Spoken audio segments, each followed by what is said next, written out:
Welcome back to this week's video. My name is Josh Norber, your local Metro Detroit Realtor. Now this week we're going to cover the July 2020 market update. We're going to go through some statistics from Realtor, our multiple listing service, and we're going to cover a couple other quick things. Now as you know, you can read from the ticker below, we are still seeing unprecedented, incredibly great, historically unprecedented mortgage rates. We're still below 3%. I just looked today, we're at 2.99. Last week it was 2.96 for a 30-year mortgage, and that's absolutely fantastic. And as you can guess, it does help drive that buyer frenzy that we see in the market right now. Now the bigger picture, and we'll see that in a moment when we look at the actual metrics, but the bigger picture is that there's not a lot of homes in the market still. While some sellers are coming back on the market and are hopping in and taking advantage of this great opportunity right now, we're going to take a look at these stats here and take a look right here. First, we'll cover here, this is produced by Realcomp. Again, this is the quick facts. They just cover some basic numbers for us here in one of their updates. But we've seen a year-over-year change in closed sales of 2.1%, with a year-over-year change in median sales price is up 11.3%. And you can guess supply and demand, right? That's right. A lot of buyers, not a lot of inventory. Year-over change in pending sales. That's fantastic. 16% change from this time a year ago in homes under contract in both condo and residential for Metro Detroit. Now, looking at the actual Metro Detroit numbers, I'm going to review these with you so we can break them down a little more. Excuse me. The number of new listings for the month of July ending July 30th, 2020, we saw 7,054 homes put on the market as new listings, and that's down almost 13%. From this time last year, 8,100. Now, that's interesting to know. We have a great market. We have people coming on the market, but we're still down from where we were last year. And remember, in last month's June 2020 market update, we talked about how last year was a seller's market, and right now it's an extreme market, and this is why. The number of pending sales, in other words, homes that are under contract for sale, and are being not taken off the market, but they're putting in a pending status. That's up 27.5% from this time last year. I mean, with 13% less new listings in the market, we're seeing almost 30% increase of contracts. That means the inventory is moving, and we'll cover that a little bit in a moment. Number of closed sales are up 2.4%, up to 5,015. The days of market shifted to 34. Now, is there a real significant difference between 27 days in the market and 34? You know, that's conjecture, but it is a data point that we want to look at, and every little bit counts. So that's a 25% increase in the amount of time it takes from July this year versus July last year. Now, the sales price. This is fantastic. Why? Because supply and demand. A lot of people want the same amount of products. And there's not that many out there. 240,000 is our median average, and 278,000 is our average sales price.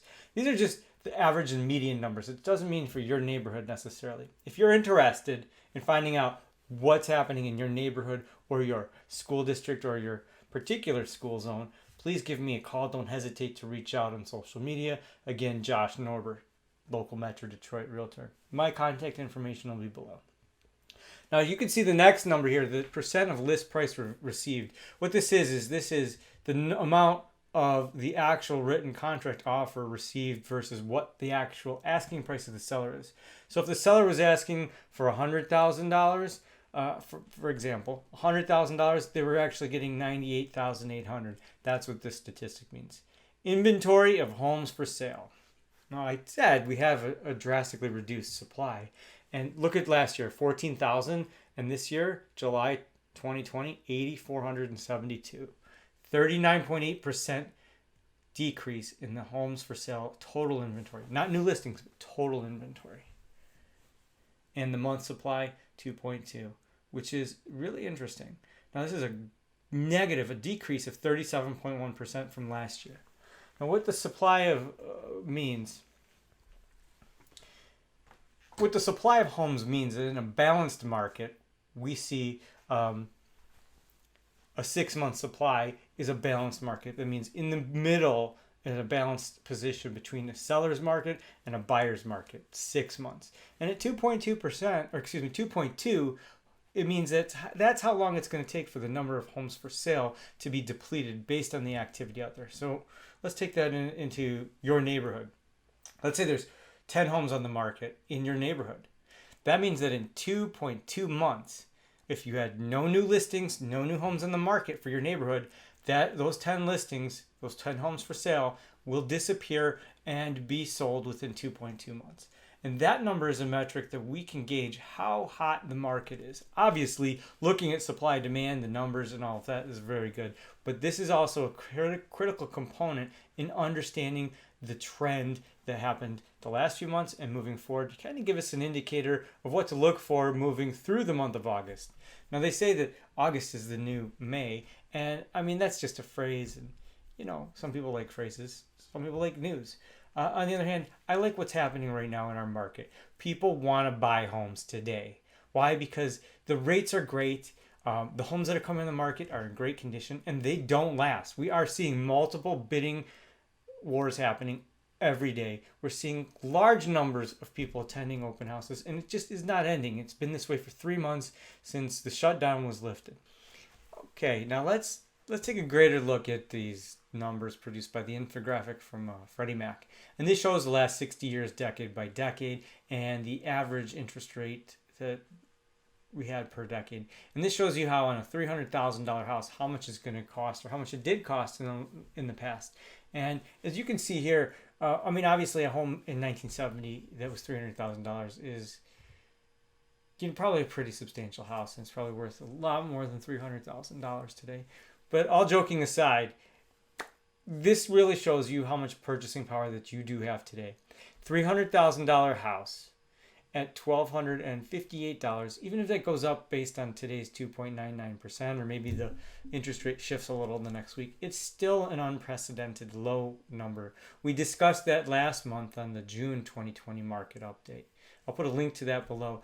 In the meantime, if you think about this, it means that you could buy a bigger house. You have a little bit more room in negotiating. You can work your budget a little bit more, have a little bit more buying power.